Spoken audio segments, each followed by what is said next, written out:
자, 이젠 어세스먼트에 대해서 이야기해 보도록 하겠습니다. 어세스먼트 평가에 보면 카이엔 셰퍼드의 운동 재학습을 보게 되면은 이건 이론상으로는 성인들의 기능은 대부분 여기에서 보듯이 기능은 대부분 걷고 앉는 자세, 서 있는 자세, 따라서 누워 있는 자세에서 대부분을 하루를 보내지는 않습니다.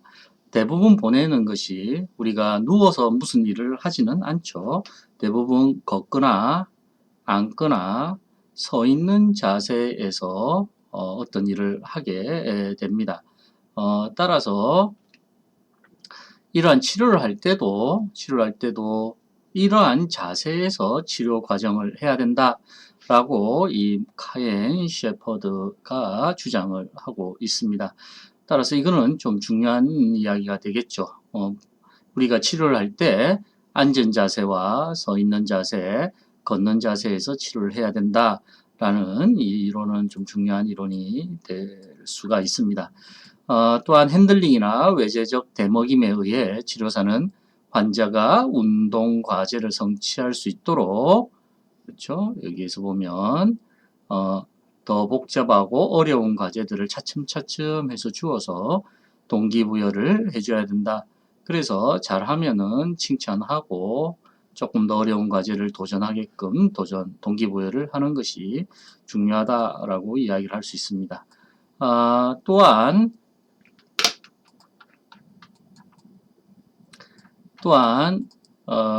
뇌졸중 환자들은 이 근력이 상실이 됩니다. 이 콜티코스파이널 트랙의 변성에 의해서 근육을 신경 지배하는 아래 운동신경원의 이행 변성이 되므로 운동 단위의 감소가 50% 이상이 된다라고 이야기를 할 수가 있습니다. 또한 대항근의 경직에 의해서 근육 약화가 더 많이 과장될 수가 있다. 그러니까 안타고니스트의 스파스티시티로 인해서 아고니스트의 근력이 더 감소가 될 수가 있다라고 이야기를 할 수 있습니다.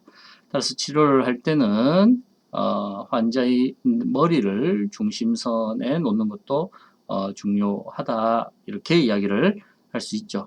또한 편마비 환자들은 고유감각과 촉각 장애가 있으므로 저항에 대응할 때 적절한 대먹임을 내지 못합니다.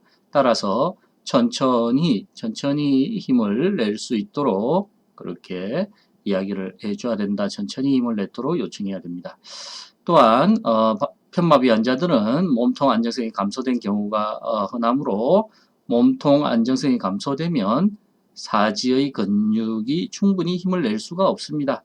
따라서 몸통과 프록시말 쪽에 충분히 보좌한 상태에서 사지의 근력을 측정해야 된다라고 이야기할 수 있습니다. 따라서 헤미플레이지아 환자들은 이 운동 단위의 감소로 인해서 근력이 저하되어져 있고 또한 스파스티시티로 인해서 또한 경직에 의해서 또한 아고니스트의 근력이 감소되어 있습니다. 또한 넥 라이팅을 통해서 바른 자세에서 측정하는 것이 중요하고 천천히 힘을 내야 됩니다. 왜냐하면 프로프로셉션이라든지 텍타일의 장애가 있기 때문에 그렇죠.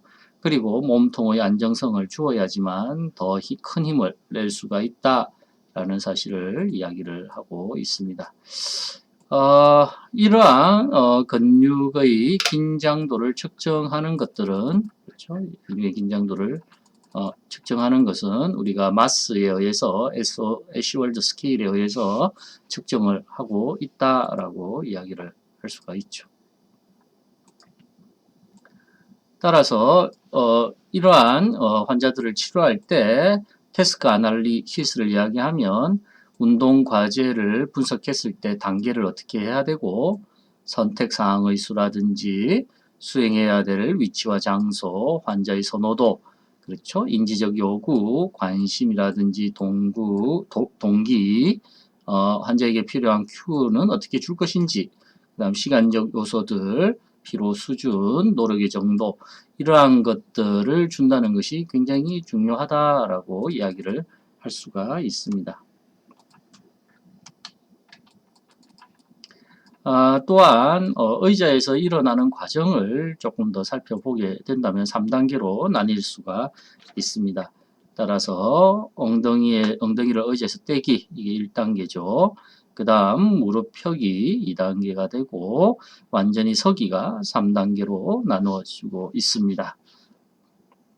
그래서 치료사는 반사억제 패턴들을 포함해서 자세 전략을 가족과 치료팀에 교육하고 같이 치료에 참여를 해야 된다라고 이야기를 할 수 있습니다.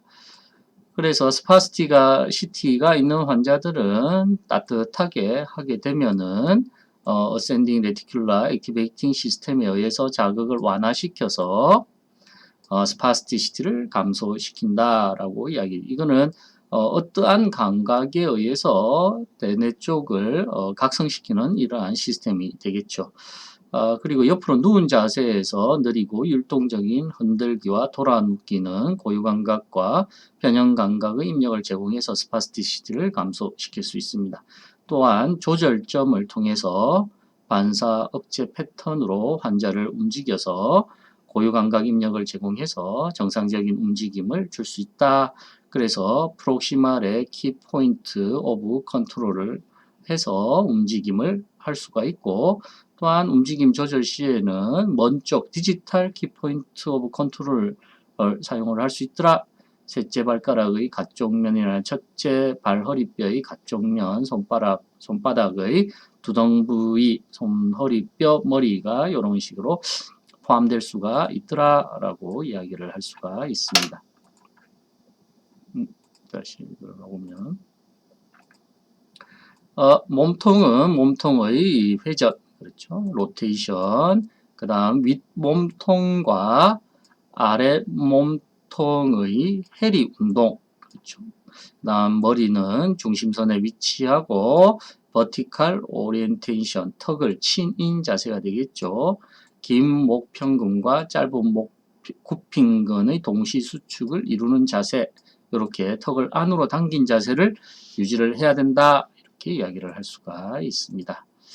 골반을 본다면은 골반은 평근의 긴장도를 풀기 위해서 안테리어 펠빅 틸팅을 하는 것이 좋다. 안테리어 펠빅 틸팅과 펠비의 디프레이션을 시켜서 몸통을 늘리고 몸통과 엉덩이뼈 능성의 대칭성을 갖게 합니다. 골반을 내밀고 그렇죠.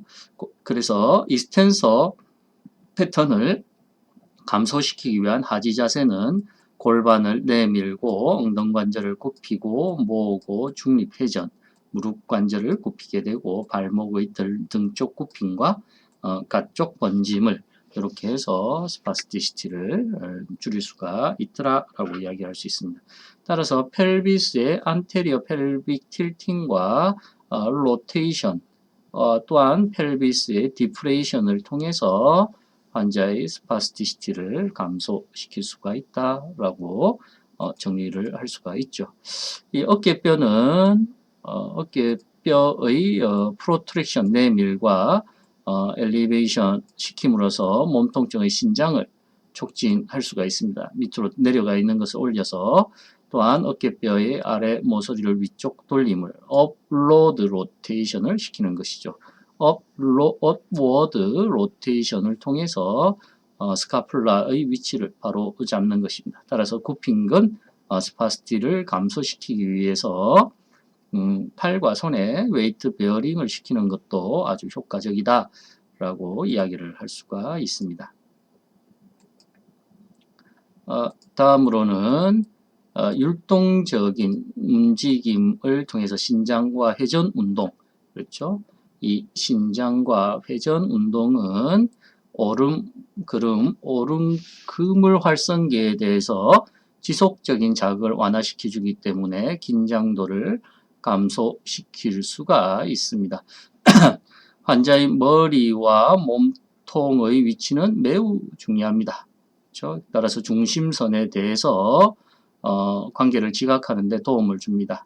자세 긴장도를 정상화시키는 것에 도움을 줄 수 있고 중심선에 대한 지각이 굉장히 중요하다라고 이야기를 할 수 있습니다. Perception of midline입니다.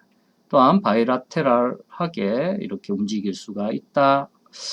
똑바른 자세에서 팔과 다리의 체중 지지를 시키는 위치와 고정된 손에 의해서 신체를 부드럽게 움직이는 것은 자세의 긴장도를 정상화시킬 뿐만 아니라 신체 부위에 대한 지각을 개선시킬 수가 있습니다. 그렇죠. 이렇게 이야기를 할 수가 있더라. 또한 스파스티시티가 있는 환자들은 쉐이킹을 통해서 근육의 긴장도를 감소시킬 수가 있습니다. 따라서 교감신경의 출력이 이루어지는 부분이 출력이 우리가 T 코드에서 L3까지가 교감신경인데 여기서 교감신경이 나와서 교감신경절이 있는데 이 교감신경절은 C 코드에서 시작해서 L 코드까지가 교감신경절이 이렇게 있습니다. 이것은 요 부위는 이 멀티피디스 밑에 이렇게 놓여져 있죠. 따라서 척추뼈 양쪽 사이를 이렇게 쓰다듬어 주면은 교감신경 출력을 억제하여 긴장도를 감소시킬 수가 있습니다. 또한 PNF의 율동적 개시와 느림 반전, 천천히 시작해서 패시브로 해서 액티브로 환자가 참여하고 어시스트 해주고 이러한 율동적 개시와 느림 반전 기술이 근긴장도 감소에 효과적이다. 그렇죠?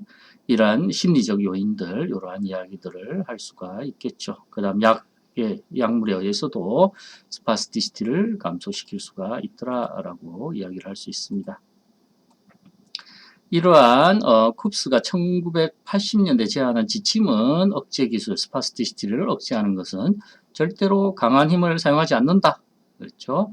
자세 변화는 점차적으로 제공하고 비정상적인 긴장도를 강하게 나타나는 부위보다 역량을 그렇죠. 주요한 문제를 해결하는 키포인트 오브 컨트롤을 할 수 있는 곳에 억제를 시작해야 된다. 먼 쪽 스파스티시티 근육을 신장시키지 말고 몸 쪽부터 억제를 시작해야 된다. 따라서 점차적으로 확보해야 된다. 빈정상적으로 점차적으로 조절 능력을 확보해야 된다. 장시간의 치료 과정 동안 어느 한 자세로만 시행하지 말자. 그렇죠? 억제는 더 정상에 가까운 자세 긴장도의 유지와 장기간의 전이를 통해 단지 준비 기간이라는 것을 명심해야 되고 이러한 치료 이렇게 억제만 해서 스파스티시티를 억제만 해서 치료를 끝을 내서는 안 된다. 이것은 반드시 준비 과정일 뿐이다. 그래서 치료 기간, 치료를 할 때는 반드시 과제나 시투 스탠드라든지 게이트라든지 동작 연습을 반드시 해야 된다라고 강조를 하고 있습니다.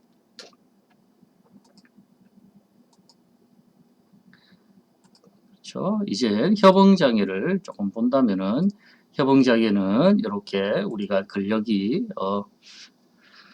근력 자체가 이렇게 점탄성이 뻣뻣해지는 그러한 비스코 엘라스티시티가 강해지는 이러한 증상을 나타낼 수가 있습니다. 과도한 긴장도는 신경 요인과 비신경 요인에 의해서 발생이 될 수가 있고 알파 모터 뉴런의 활동이 증가돼서 신장 반사의 민감도를 증가시킬 수가 있습니다. 따라서 이렇게 요 많은 다양한 변화가 생깁니다. 뭐 수적이 감소되거나 랭스 그렇죠. 근육원 섬유 마디의 증가가 있거나 근육 다발막의 양적 증가, 근육 속막이 두꺼워지고 교원질이 차지하는 비율이 증가되고 결합 조직의 비율이 증가된다거나 이러한 것들을 우리가 볼 수가 있습니다. 또한 이 스파스티시티가 발생되는 이러한 이유에서 보면은 환측 다리가 건측 다리에 비해서 활성 패턴의 순서가 바뀐다라고 이야기를 할 수가 있죠. 여기에 보면 가스트로크네미우스 머슬이라든지 티비아리스 안테리어 머슬이 햄스트링이나 쿼드리셉스보다 먼저 수축해야 함에도 불구하고 여기에서 환측에서 보게 되면은 이 순서가 바뀌어서 쿼드리셉스가 먼저 수축하고 그리고 요 햄스트링이 먼저 수축하고 쿼드리셉스 그 다음이 이게 여기서 보면 티비아리스 안테리어라든지 가스로크네미우스가 수축하게 되는 수축의 순서가 바뀌게 되는 것을 움직이는 판 위에서는 이렇게 바뀌게 되더라 라고 이야기를 할 수 있습니다.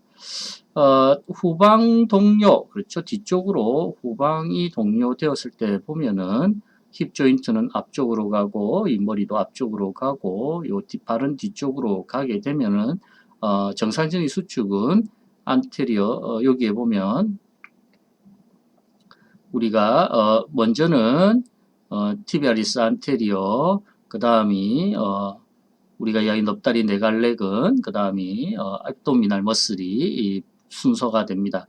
하지만 뇌졸중 환자들은 먼저 이 넙다리 네갈렉은이 먼저 수축을 하게 되고 그 다음이 abdominal 머슬 그 다음이 티비아리스 안테리어 후방 동료 있을 때 이렇게 순서가 바뀌게 된다는 것을 우리가 볼 수가 있습니다.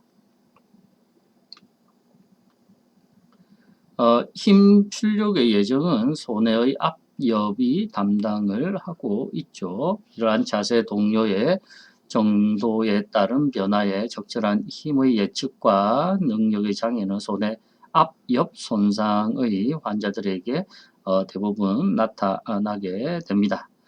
따라서 선행적 자세 조절의 상실을 보게 되면은 뇌졸중 환자의 경우에는 선자세 팔의 수의적 운동 시 선행하는 자세근들이 활성화하는 능력의 장애가 있습니다. 그래서 다리 먼쪽 근육, 무릎, 엉덩관절 주위, 등 근육, 어깨와 팔 근육들이 순으로 활성화되지만 뇌졸중 환자들은 이렇게 되지가 않더라라고 이야기를 할 수가 있는 것이죠. 또한 감각장애도 가지고 있습니다.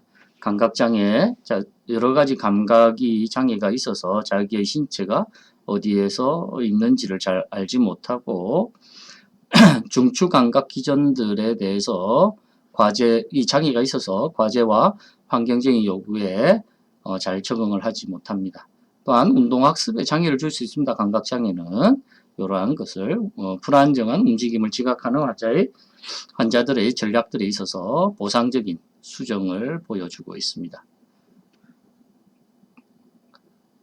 PNF에서는 작용근과 대항근 간의 교대적 상호작용의 정진과 힘 생성의 타이밍을 정진시키는데 사용시킬 수가 있고 또한 바이오 피드백을 이용해서 FES나 이러한 것들을 이용해서 우리가 할 수가 있다 이야기할 수 있습니다.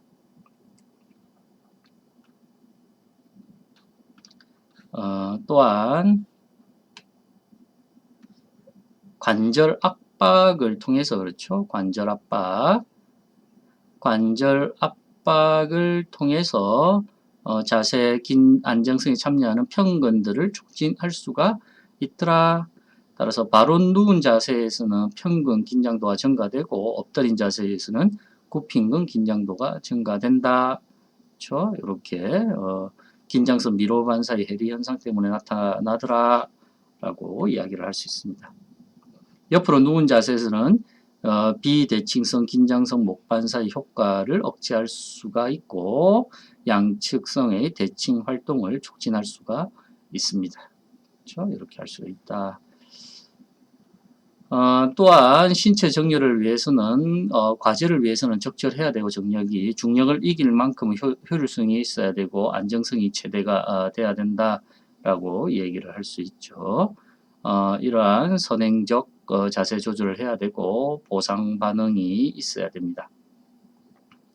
그래서 미리 먹인 과정과 보상 반응에 해당하는 대먹인 과정이 선행적 자세 조절이 될 수가 있습니다. 이러한 미리 먹임에 장애가 있으면 불안정성이 나타나게 됩니다.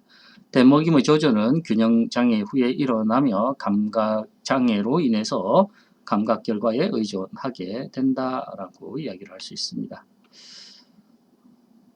따라서 이러한 대먹임 균형장애가 있을 때는 큰 공이라든지 내발기기, 무릎쓰기, 반무릎쓰기 이러한 활동들을 하게 되고 이러한 안떨개라든지 고유감각계, 시각계 이러한 것들을 검사하게 됩니다. 여러 가지 반사를 이용해서도 대먹임의 균형제가 있는 환자들을 보게 되게 됩니다. 그렇죠?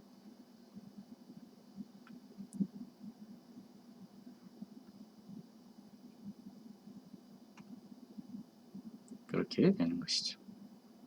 느린 비트림 운동을 위한 치료 기술은 이거는 우리가 아세토이드의 환자들을 위해서는 환자가 기능적인 움직임을 경험하도록 이야기를 할 수가 있죠. 기능적인 움직임을 하도록 한다. 그렇죠? 대먹임을 어떻게 제공할 것인가. 그렇죠? 머리와 어깨를 통한 압박, 그렇죠. 압박을 사용할 수 있고 중력의 영향을 받지 않는 자세에서 적용해야 됩니다. 대칭적인 자세와 적절한 정렬 상태에 있을 때 적용하게 됩니다. 머리 조절을 위해서는 여러 가지 바이오 피드백을 이용한 장비를 사용할 수가 있더라라고 이야기를 할 수 있죠. 시각 고정을 발달시키기 위해서는 치료사는 그렇죠.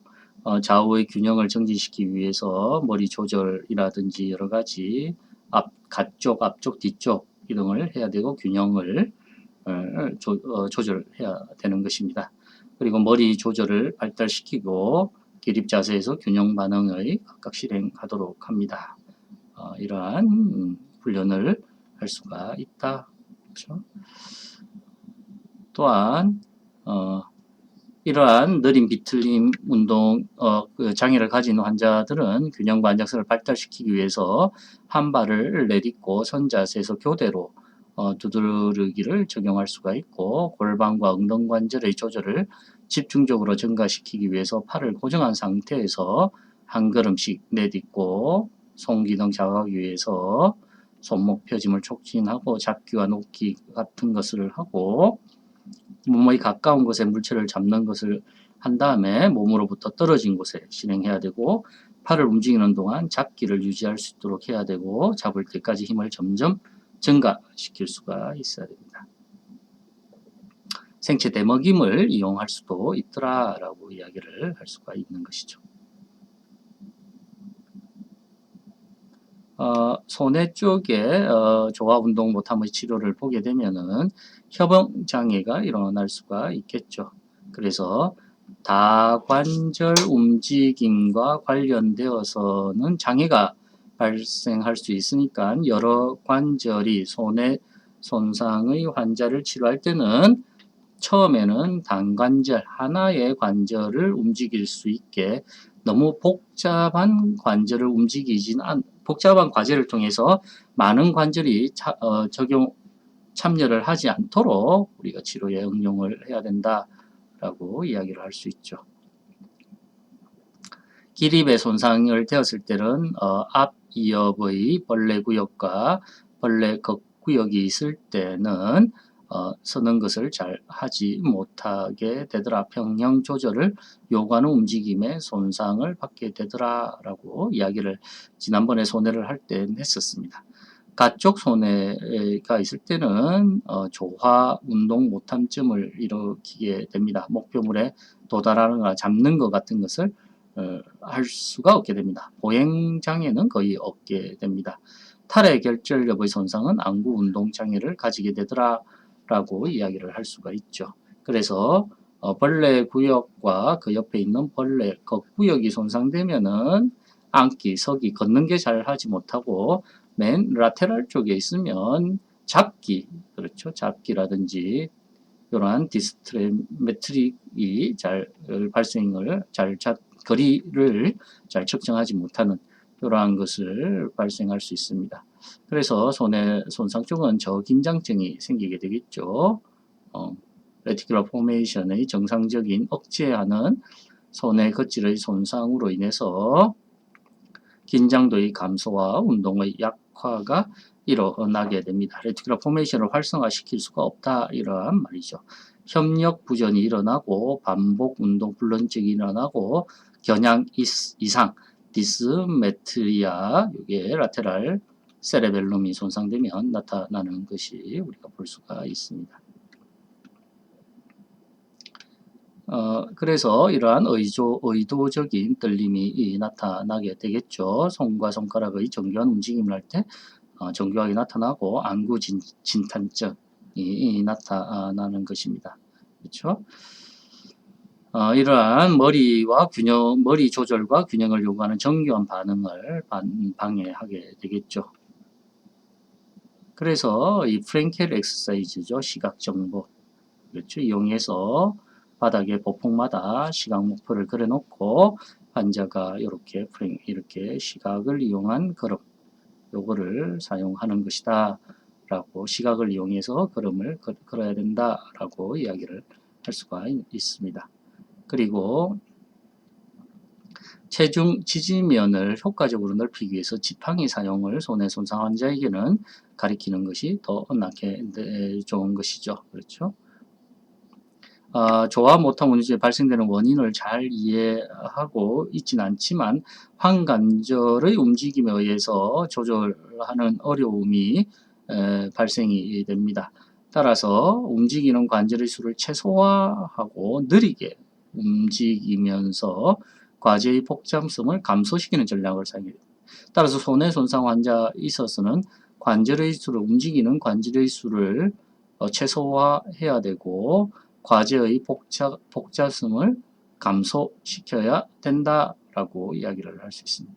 따라서 뭐 발끝대기라든지, 그렇죠, 푸시오프라든지 힐 오프, 힐 스트라이크, 이러한 것들을 잘 하지 못하고 발 전체로 놓는 플레이트 푸트의 보행 패턴을 사용할 수가 있더라라고 이야기할 수 있습니다.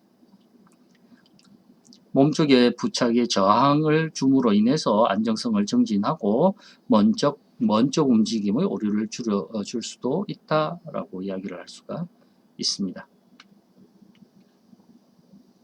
그래서 뭐 여러 가지 안정성을 정진시키기 위해서는 진동기의 사용은 이 손해 쪽 관제 운동을 방해한다고 할 수가 있습니다. 그렇죠? 냉치료는 과활동을 일으킬 수가 있다. 그렇죠? 안정성과 특정 자세의 근육 조절을 얻는 것에 초점을 두어야 되고, 그렇죠? 수치료, 그렇죠? 수치료의 자세를 잘 못하는데 그것은 불안정성을 증가시키기 때문에도 그렇다라고 이야기를 해야 됩니다. 그리고 언어의 회복을 통해서 노력을 하고, 그리고 자세와 몸쪽 안정성을 하기 위해서 PNF라든지 이런 치료법을 사용을 하고, 체중 지지 압박이나 교대적인 두드리기라든지 사지의 위치하기, 유지하기, 그렇죠? 이렇게 이야기를 한다. 쉽게 또 피로해지기 때문에 보행이나 고정 자전거 타기를 통해서 지구력을 증가시키는 것이 또한 중요하다라고 이야기를 할 수 있습니다. 요거는 조금 다른 이야기인데, 이러한 니글렉트 환자죠. 니글렉트 있는 환자는 집중력을 촉진하는 치료적 도구로 거울을 사용을 하는데, 처음 사용을 할 때는, 그렇죠, 이 미드라인에 이 거울을 놓고, 그렇죠, 이 레프트 사이드가 이쪽에 레프트 사이드의, 그렇죠, 이것을 인지할 수 있도록 우리가 훈련을 해서 점점 헤미스페어로 옮겨가야 된다. 이러한 이야기를 할 수가 있습니다.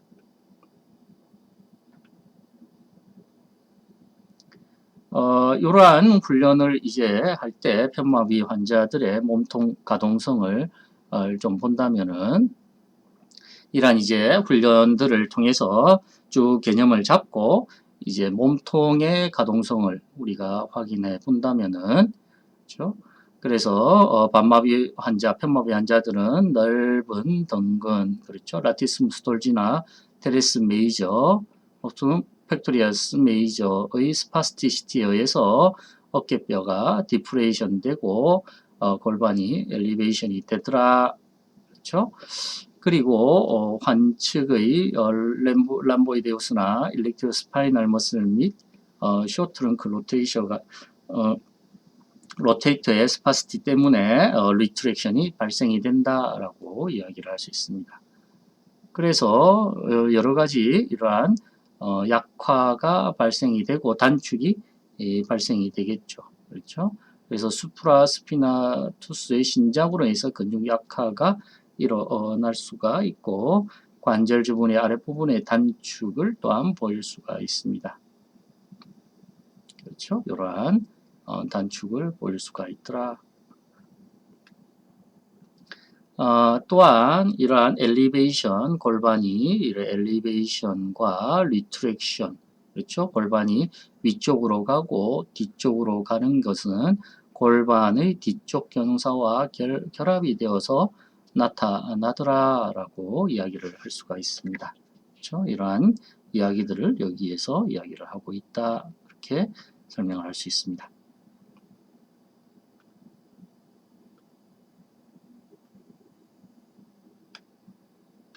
그래서 골반의 뒤쪽 경사라든지 골반이 기울어진다든지 혈액포가 한쪽으로 굽혀진다든가 척추의 뒷굽임이 생긴다든가 리케이지 회전이 이렇게 생긴다든가 머리가 반측으로 가쪽 굽힘되고 턱은 건측으로 돌아가는 머리와 목의 비정상적인 정렬이 이러한 것들이 관찰될 수가 있더라. 이러한 것을 우리는 관찰할 수 있어야 된다.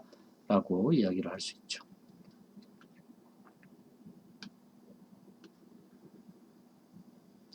따라서 뇌졸중 환자들은 뒤쪽 골반 경사된 자세를 흔히 취하는데 따라서 엉덩관절 평과 등뼈 굽힘이 일어나게 됩니다. 그런 걸로 인해서 우리는 배근육이 약화가 되겠죠. 골반의 뒤쪽 경사된 자세가 배근육의 약화, 굽힘된 자세가 일어나게 되고 반측의 어깨에 올린 것의 활동 감소로 어깨 내림이 발생이 됩니다. 펠비스는 올라가고 어깨는 내려오는 이러한 것들을 볼 수가 있죠. 그 다음에 가쪽 굽힘근의 활동의 증가로 단축이 일어납니다. 그렇죠? 텐서 파세 라테의 단축이 일어나는 것을 볼 수가 있습니다.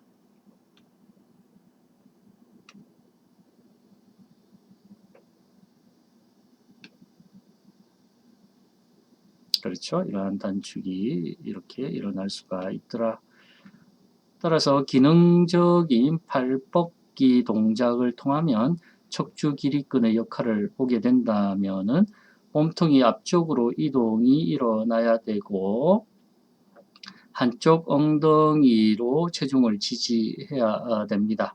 그렇죠? 이러한 것들을 할 때 그렇죠? 여러 가지 평가를 보면서 할 수가 있다. 비대칭은 없는가? 몸통의 잘 움직임이 가능하는가? 뻣뻣함은 없는가? 이러한 것들을 우리가 볼 수가 있습니다. 그래서 치료는 그렇죠? 어깨 상부 몸통과 하부 몸통을 이렇게 늘려주고 그리고 업워드 로테이션을 이렇게 시켜주고 업워드 로테이션을 시켜주는 것이죠. 그리고 펠비스를 안테리어 펠비 틸팅을 내림과 앞으로 내밀게 하는 이러한 훈련을 시킬 수가 있더라라고 이야기할 수 있습니다. 마찬가지죠. 윗몸통과 아랫몸통을 서로 분리하는 연습을 할 수가 있더라라고 이야기를 할 수 있습니다. 잠시만요. 그리고 펠비스에 있어서도 안테리어 펠비 틴팅 할 수 있게끔 연습을 시키는 것이고 여기에 그렇죠. 복장뼈 쪽에 이렇게 억압 압박을 주어서 여기는 움직이지 않고 요 펠비스만 움직일 수 있게끔 우리가 연습을 시킬 수도 있더라라고 이야기를 할 수가 있습니다.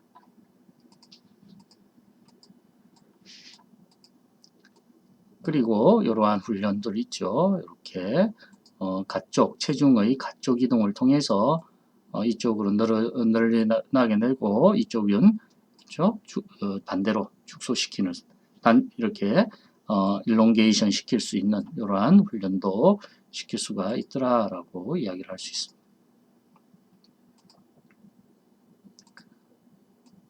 서기와 앉기 훈련에서 보게 되면은 여러 가지 우리가 지난번에도 이야기했지만 서기와 앉기 훈련에서 1단계는 그렇죠?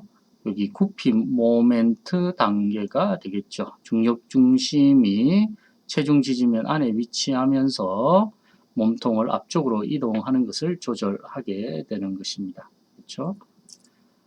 이 중력 중심은 의자의 지지면에서 발의 지지면으로 옮겨가는 시기가 여기가 이제 우리가 2단계고 2단계는 불안정한 시기가 되겠죠. 불안정한 시기가 됩니다. 또한 3단계는 편 단계로 무릎과 엉덩이의 펴에 의해서 완전히 바른 자세로 일어나게 됩니다. 그리고 2단계보다는 안정성이 크지 않게 요구됩니다. 이것은 좀 더 2단계보다는 좀 더 좋다. 따라서 아까처럼 2단계는 엉덩이가 의자의 바닥면을 떠나기 시작하면서 발목이 최대한 등쪽 굽힘이 돼야 될 때입니다. 이때가 굉장히 불안정한 시기가 되겠죠. 전신의 전방과 상방 모멘트로 옮겨가는 시기입니다. 4단계는 안정 단계로 엉덩관절과 무릎관절이 완전히 펴지는 단계이다 라고 이야기를 할 수가 있는 것이죠. 요렇게 그렇죠. 1단계죠. 1단계에서 먼저 굽힘이 일어나는 것이죠. 굽힘 단계. 2단계는 체중 지지, COG가 이동하는 단계가 되고, 일어서기 3단계는 이제 바로 이제 펴지는 단계가 되고, 4단계가 이렇게 안정성을 가지는 단계다라고 이야기를 할 수 있습니다. 다시 한 번 더 보면 1단계는 굽힘 모멘트 단계가 되고 2단계는 그렇죠? 2단계는 엉덩이가 의자 바닥면을 떠나기 시작하며 발목이 최대한 등쪽 굽힘이 돼야 된다. 중력 중심이 의자 지지면에서 발의 지지면으로 옮겨가는 시기가 되고 3단계는 편 단계겠죠. 무릎과 엉덩이가 이제 펴에 의해서 완전히 바른 자세가 되는 것이고 4단계는 안정 자세다 라고 우리가 이야기를 할 수가 있습니다. 마찬가지죠. 여기에서 골반이 그렇죠? 일어날 때 움직임을 보게 된다면 골반이 앞쪽 경사될 때 등쪽 굽힘이 일어나고 뒤쪽 경사가 될 때 발바닥 굽힘이 발목 관절에서 일어난다는 것 우리가 이렇게 할 수 있습니다. 무릎과 발목을 90도 구부린 자세인 경우에는 골반의 앞쪽 경사를 선택하는 데 움직이는데 어려움이 많은 편마비 환자는 어렵게 되겠습니다. 그렇죠? 따라서 골반이 뒤쪽 경사에서 앞쪽 경사로 움직이면서 몸통을 앞으로 이동시키고 동시에 양쪽 넙다리를 앞쪽으로 밀어주면서 발목과 무릎과 발목 관절의 굽힘을 증가하게 되겠습니다. 이게 2단계가 되겠죠. 이것은 중력 중심을 앞쪽으로 이동시켜서 움직임을 쉽게 해주는 것으로 일어서는데 문제가 있는 대부분의 환자는 골반의 앞쪽 경사와 이러한 것을 선택하는데 어려움을 보이고 있습니다.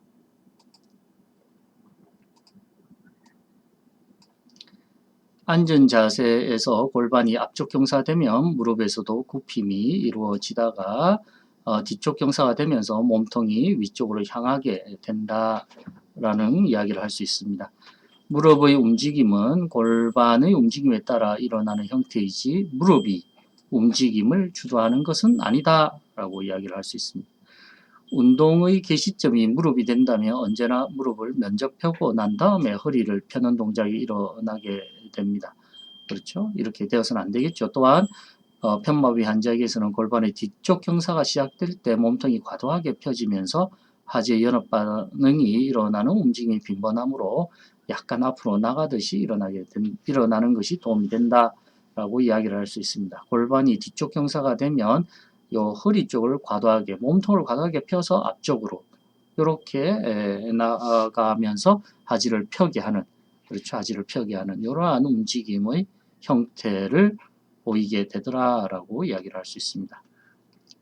선 자세에서 앉기는 보면 중력 중심은 골반이 뒤쪽 경사가 일어날 때 앞쪽으로 이동하면서 앞쪽 경사가 되면서 다시 뒤쪽으로 일어나게 됩니다. 그렇죠? 따라서 몸통의 움직임은 골반이 뒤쪽 경사가 되면서 시작하게 됩니다. 그렇죠. 어깨 주위나 팔에 과도한 긴장이 생성되면 움직임을 하기가 어렵다. 앉을 때는 골반이 약간 뒤쪽 경사가 된 상태에서 동작을 시작하는데 이때 골반이 앞쪽 경사인 상태에서 앉으려면 무릎이 과도한 펴이 되어서 방해를 하게 되겠죠. 일어설 때와 마찬가지로 무릎 굽힘이 운동의 개시점이 아니라 골반의 움직임에 따라 무릎 동작이 따라가는 형태가 돼야 된다. 이것은 우리가 한번 연습을 해볼 필요가 있더라라고 이야기를 할 수 있습니다. 골반의 움직임에 따라 무릎이 어떻게 바뀌는가에 대해서 우리가 연습을 좀 해볼 필요가 있더라라고 이야기를 할 수 있습니다. 일어서기의 문제점을 보게 된다면은 여러 가지 감각장애라든가 편측 무시, 여러 가지 근육의 근긴장도 장애로 인해서 이렇게 위치하기 어렵죠. 체중 지지의 대부분을 근척하지가 담당하게 되고 또한 COG가 앞으로 이동하는 데 어려움이 있습니다. 또한 엉덩과절 편근과 발바닥 굽힌근이 동시적으로 수축하게 돼서 무릎이 뒤로 빠지게 되는 백리 증상도 나타나게 되겠죠. 그렇죠? 따라서 일어서기를 할 때는 근척발을 환척발보다 뒤쪽에 위치해서 근척화지로의 체중 지지를 통해서 일어서기를 시도하게 됩니다. 따라서 다음과 같은 능력을 회복해야 됩니다. 앞쪽의 골반 경사를 회복해야 되고 두 발 체중 지지를 어펙티드 사이드 환측으로 중력 중심을 해야 되는 것을 할 수 있고 몸통을 앞쪽으로 숙일 수 있는 능력, 무릎을 완전히 펴기 전에 중력 중심을 체중 지짐을 떠나 전진할 수 있는 능력을 키워야 한다라고 이야기를 할 수 있습니다. 치료 전략을 보게 되면은 그렇죠. 의자 높이를 처음에는 의자 높이가 낮추어서 시작을 해라. 그러면 몸통의 전방 굽힘 모멘트와 앞쪽 골반 결사가 수월하게 일어나더라. 의자의 높이를 높으면이죠. 낮게 시작을 해서는 안 되고 점점 의자를 높여서 낮게 가야 된다. 그렇죠? 팔을 또한 전방으로 뻗게 해서 일어서기를 좀 더 쉽게 할 수 있더라. 그렇죠? 약간의 상지 굽힘을 동반해서 할 수가 있더라. 또한 체중 지지를 균등하게 조금 스포트를 해주어라. 그래서 환자의 한 손 엉덩이에 다른 한쪽은 넉다리 뼈의 먼 쪽에 두어서 촉각 암시를 제공해라 라고 이야기를 할 수가 있죠. 예, 이렇게 이야기를 할 수가 있습니다. 보행장애를 본다면은 보행장애는 무거운 몸통, 상지 및 머리의 균형을 유지할 수 있어야 되고 입각기 동안 사지분절의 체중 지지가 가능해야 되고 유각기 동안 발이 바닥에 끌리지 않아야 된다. 근데 이 편마비 환자들은 비정상적인 신장의 원인이 되는 근육의 기계적인 변화 등을 좀 나타날 수가 있더라라는 것을 우리가 볼 수가 있습니다. 또한 장단직의 조기 수축에 의해서 효율적인 발끝대기가 잘 되지가 않더라라고 이야기. 풋드롭이 일어나 있기 때문에 푸시오프가 잘 되지 않더라. 그렇죠? 그리고 구심 수축과 원심 수축의 결핍이 되는 경우가 또 많이 생기더라. 또한 많은 근육들에서 과도하게 동시 활성을 보여서 장애를 보이는 현상을 우리는 보여질 수가 있더라라고 이야기를 할 수 있죠. 보행의 문제점은 또한 학습된 비사용 증후군이 또한 나타날 수가 있더라. 사용을 안 하는 것은 더 사용을 안 한다고 학습되어져 있는 게 문제더라. 또한 연합 반응과 매스, 그렇죠. 무브먼트 패턴이 나타나서 관절의 분리 운동과 조절을 방해할 수가 있습니다. 그렇죠. 그 다음 바로서기 반응이라든지 편형 반응, 보호 반응, 균형 조절에 이렇게 결핍되어져 나타날 수가 있다고 이야기할 수 있죠. 또한 백리 증상이 나타나는데 발바닥 굽힌근의 스파스티시티나 우세한 현역작은 유한성 마비를 보이는 하지나든지 등 쪽 굽힘이 이렇게 나타날 때 중간 입각기에서 부적절한 등 쪽 굽힘이 나타날 때는 또한 과도한 백리 증상이 나타날 수가 있더라라고 이야기할 수 있습니다. 이렇게 이용을 해서 그렇죠. 이 스탠서 패턴으로 인해서 나타나는 게 입각기 동안 체중 이동을 하기가 어렵고 가쪽 골반 안정성이 떨어지게 됩니다. 텔렌베르그 패시브 증후군, 그렇죠? 텔렌베르그 증후군이 나타날 수가 있습니다. 또한 육악기를 시작할 때는 푸시 오프가 힘들게 되겠죠. 엉덩관절과 무릎 관절의 시작이 어렵게 되고 힙 하이킹, 골반을 끌어올리기도 힘들게 되고 서컴덕션 게이트가 힘들게 됩니다. 중간 입각기에서 무릎의 과도한 펴이 일어나게 됩니다. 그렇죠?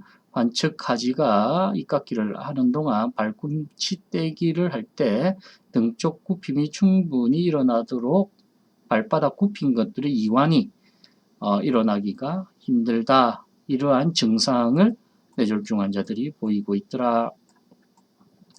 또한 인벌전이 일어나고 그 다음 발바닥을 끌고 그렇죠. 발끝을 끌 수가 있고 그 다음 먼저 바닥에 발가락이 닿이게 되죠. 힙 하이킹이 일어나게 되고 펠비스의 리트랙션이 일어나게 됩니다. 하이킹에서 뒤쪽으로 당기게 되죠. 그렇죠. 갈고리 발가락을 만드는 것을 우리는 볼 수가 있더라.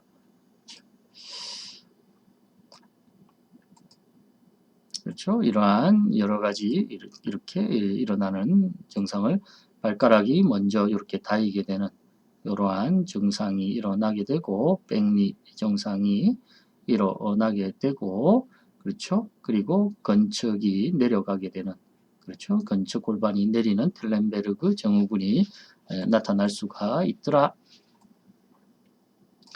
그리고 햄스트링이 뻣뻣하게 되고 무릎의 과도한 편, 그렇죠.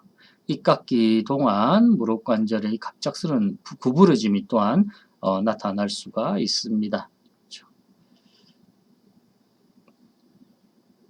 병적으로 갑자기 굽힘이 일어날 수가 있더라.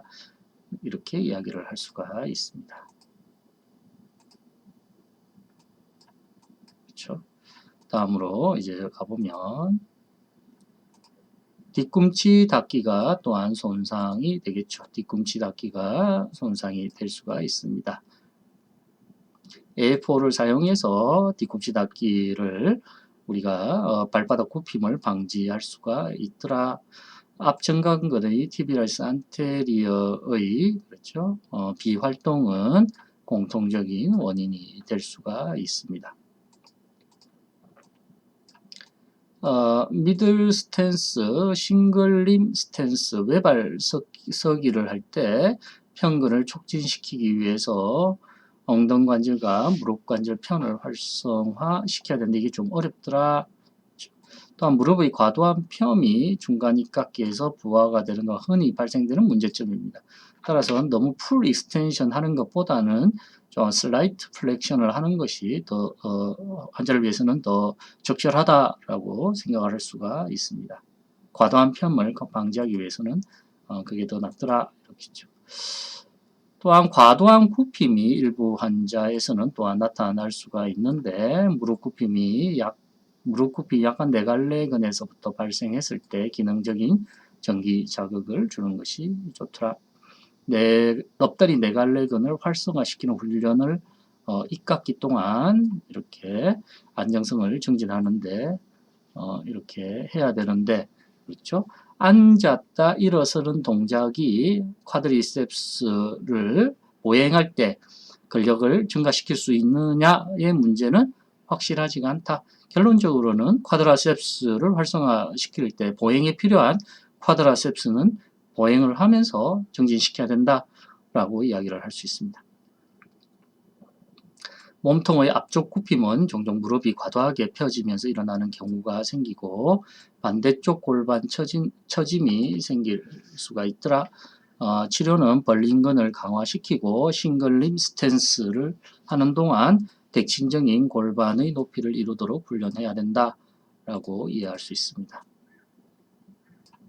후기 깎기 동안에는 신체가 앞쪽으로 전진하고 다리가 앞으로 나가는 동안 관성을 제공하기 위해서 추진력을 형성하는 것이죠.